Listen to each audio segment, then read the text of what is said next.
Plongeons au cœur de la data science avec Avisia. Découvrons tout de suite comment l'analyse de données peut prédire l'une des élections les plus populaires en France. Partons à la rencontre de la team du projet Miss France. Chaque année, au sein du cabinet de conseil Data & IA Avisia, l'équipe travaille sur un des sujets du Data Lab. Retour sur ce sujet qui fait le tour de la presse depuis 2 ans. Rencontre avec Solène Venezia, consultante en data science chez Avisia. Bonjour. Alors Solène, c'est quoi ce projet Miss France ? Alors l'objectif de ce projet, c'est de prédire le top 5 Miss France selon le vote du public. Donc pour ça, on a un algorithme de prédiction qui se base sur différents critères. Donc par exemple, on va regarder les caractéristiques des Miss, l'historique des élections passées et l'historique du vote du public. On a aussi des données démographiques et socio-économiques issues de l'INSEE. Et enfin, on va regarder la notoriété des Miss sur les réseaux sociaux tels que Instagram, X ou encore TikTok.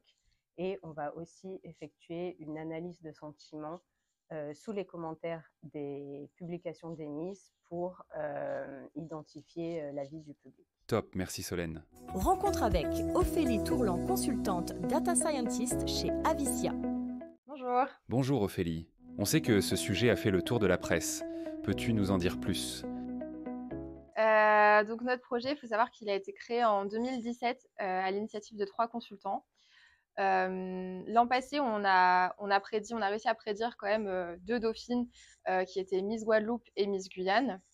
Et notre année phare, ça a vraiment été en 2023 où on a réussi à prédire Indira Ampio, donc Miss Guadeloupe, et sa première dauphine, Miss Nord-Pas-de-Calais, Agathe Coé. Impressionnant, le classement correct a été prédit combien de temps à l'avance ? Du coup, le classement de Miss France 2023, on l'a sorti à la presse 5 jours avant l'élection. Waouh ! Merci beaucoup pour ton retour, Ophélie. Rencontre avec Manon Maheo, consultante data science chez Avisia. Salut Manon. Bonjour.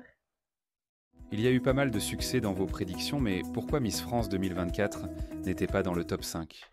Miss France 2024 ne faisait pas partie des favorites sur les réseaux sociaux. Le soir de l'élection, elle était classée 9e parmi les 30 les plus suivies sur Instagram.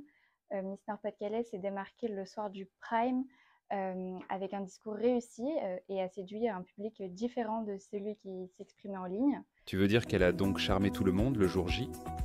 Oui, complètement. Merci beaucoup Manon. On file interviewer maintenant la dernière participante au projet Miss France. Rencontre avec Louise Merlot, consultante en data science chez Avisia. Salut Louise. Avec cet engouement, la communication n'est-elle pas un gros enjeu pour vous ? Alors justement, ça a été un de nos plus gros challenges l'année passée. Et justement, du coup, on a développé un site web dans ce sens-là où tout le public peut voir notre prédiction, donc notre top 5. L'annonce du classement, c'est combien de jours avant l'élection ? On annonce à J-5 avant la date de l'élection. On trouve quoi comme info sur ce site de prédiction Miss France ? Alors, en plus de notre top 5, on peut retrouver tous les indicateurs de leur popularité sur les réseaux sociaux, notamment sur TikTok, Instagram, qui nous ont servi à créer notre score de prédiction pour notre top 5. Génial, merci Louise. On a hâte de connaître vos prédictions. Si toi aussi, tu veux en savoir plus sur la prédiction Miss France grâce à la data science, retrouve-nous sur notre site web.